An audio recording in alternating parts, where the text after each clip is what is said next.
Hey everyone, my name is Lora and I work with Yosemite Conservancy at Happy Isles Art and Nature Center. We know a lot of you are missing Yosemite right now, and you might have even had plans to visit the park or take an art class with us. Since our spring classes are canceled for now, we wanted to take this opportunity to teach you a little bit about watercolor. So this is going to be a 4-part watercolor series, and we're going to go over some basics like value, color mixing, and watercolor techniques. And then at the end, we'll paint Yosemite Falls together step by step. So this video is going to focus on value. Go ahead and gather your supplies and let's get started.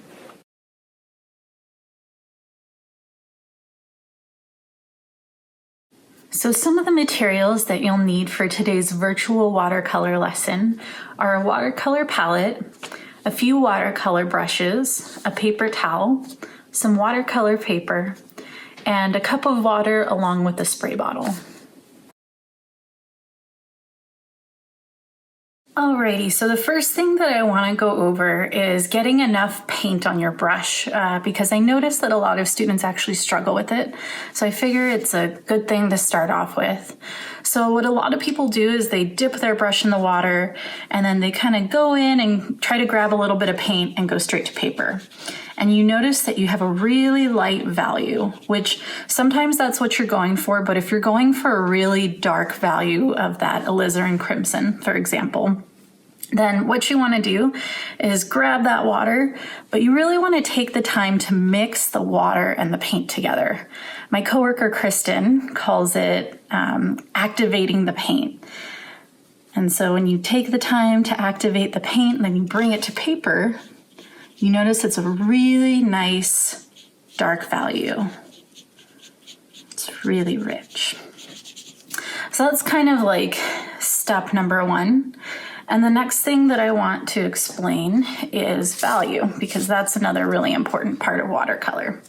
So with value, it refers to the lightness or darkness of a color. So this is phthalo blue at its darkest value. And then you'll notice that it incrementally gets lighter and lighter and lighter and lighter. And so the way that we create lighter values in watercolor is adding more water, which is a little bit different because with mediums like acrylic and oil, you would typically add white to get a lighter value or shade of color. So we're going to go ahead and practice that now. And what you'll want to do is just pick whatever color you want from your palette. I'm going to probably just use that phthalo blue because I really like how rich and vivid it is. So I'm going to start by mixing that water into the paint. And I'm actually going to bring it into the tray because that way I can control how much water I add to it later, and you'll kind of be able to see that in a second here. So I'm going to do my first value. It's going to be the darkest value. Yeah. I really love doing this exercise. So that's going to be my darkest value. And so next what we're going to do is we're going to add a little bit more water to it. And we'll see how it changes. So you notice it is a little bit lighter. I'm going to wipe off my brush and I'm going to add a little bit more water.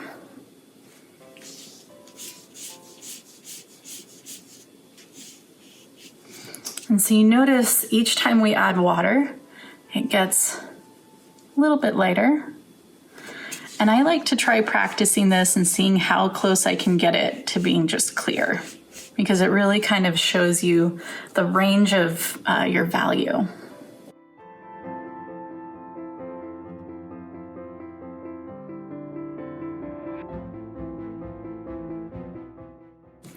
So you can definitely see a difference as you go down the value scale here. And this is something that you can actually do with all of the colors in your palette if you'd like, just to get yourself kind of familiarized with the value of each color. So that is our first exercise. So the next little exercise that I want to kind of guide you all through is making a value watercolor forest. And so I'll show you just a few different ways to do trees right now, because that's a question that I get a lot of times. And it'll actually be helpful later in this watercolor series. So I'm gonna bring in a little piece of paper here. And there's a few different ways to do trees, and I'm gonna grab some color. Awesome. So my favorite technique for doing trees is stippling. And so what I like to do with that is make a little line for myself. It's kind of like the skeleton of the tree, if you will. And then with a little stippling motion, you kind of add in, I'm gonna take a little bit of this paint off my brush. You're kind of just stippling almost like little dots back and forth across the line. And in no particular order. I feel like kind of the spontaneity and haphazardness of the stippling really makes the tree look true to form.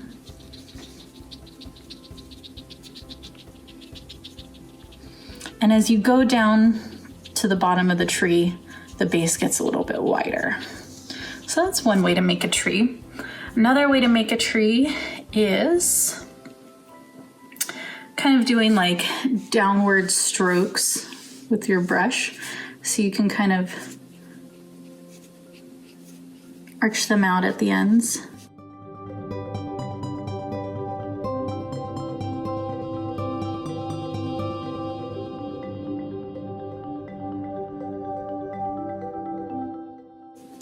And same as the other one, you kind of want to flare it out at the bottom because the tree gets a little bit wider at the base.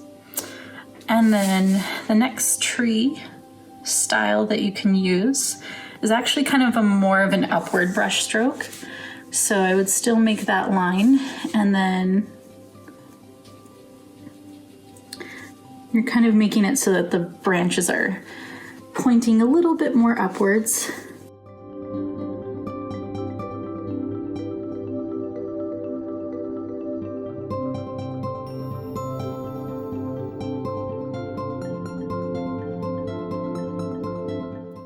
So we're gonna go ahead and practice this concept of value one more time, just so that we really reinforce it together.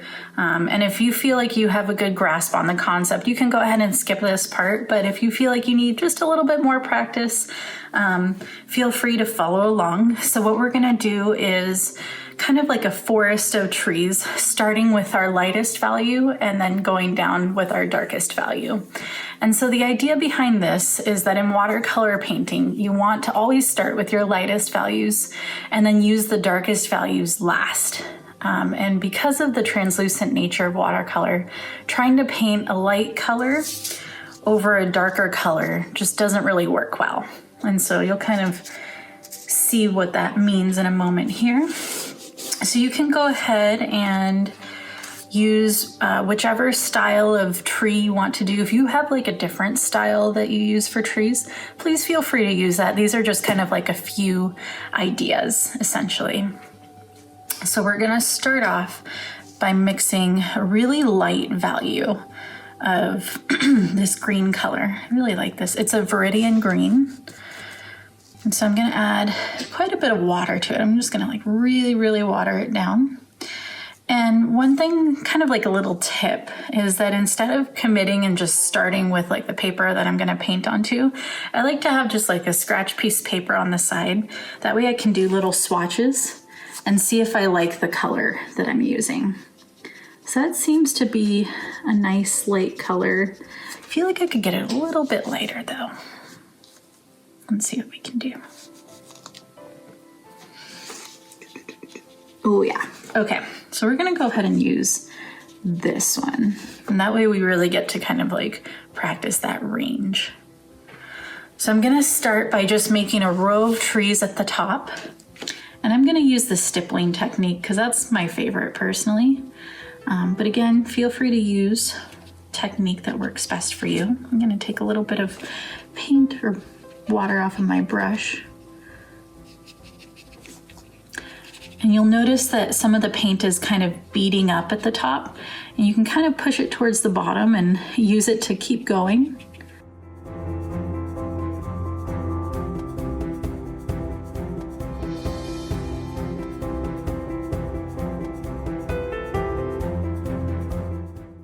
And I'm gonna really kind of paint low because I don't want there to be any white spots later, and you'll see what I mean by that. And I'm just going to continue across this paper horizontally, making some more trees.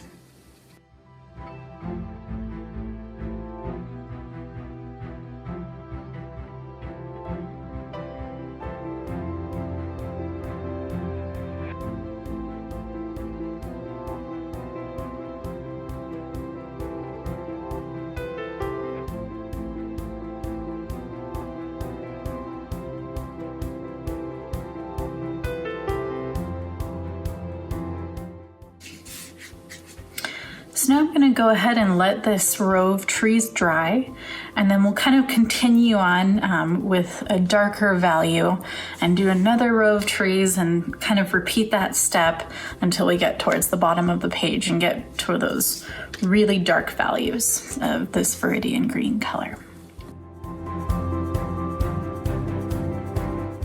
All right, so now that this first row of trees is dry, we're gonna go ahead and go in with a slightly darker shade of this same color.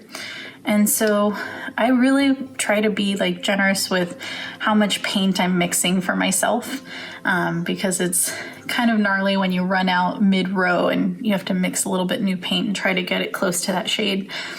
So if that happens to you, don't worry about it too much. Just try to get it as close as you can. And if it's not perfect, that's okay. This is really just practice. And I think it's important to give ourselves permission to mess up because it's going to happen. And we can't be too critical of ourselves when that's happening. So I'm going to do just a little test swatch of this color next to this one because this is the color that we used for this row of trees. So we'll see. Oh, that's actually a little bit lighter. My bad. Let's mix just a little bit more paint in there. That's like slightly darker. I'm gonna just add a tinge more paint. And then we'll see where that gets us.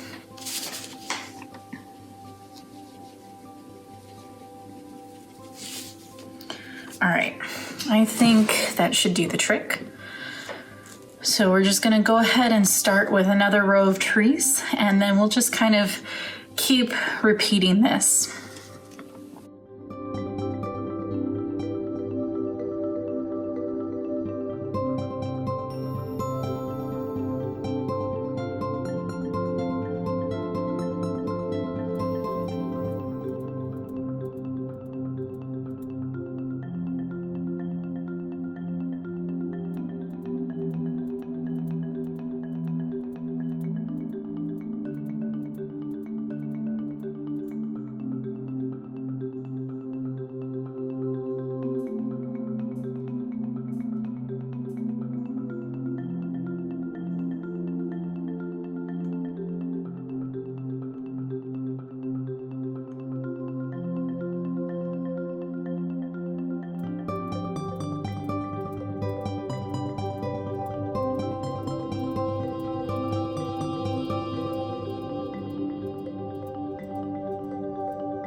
So now you kind of get the gist of painting with your lightest values and then working down towards your darker values.